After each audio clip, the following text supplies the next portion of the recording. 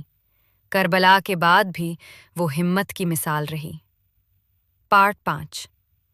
Be be Sakina اور شام کی رات۔ شام کا اندھیرا پھیل چکا تھا۔ قائد خانے کی دیواریں ٹھنڈی اور سنسان تھیں۔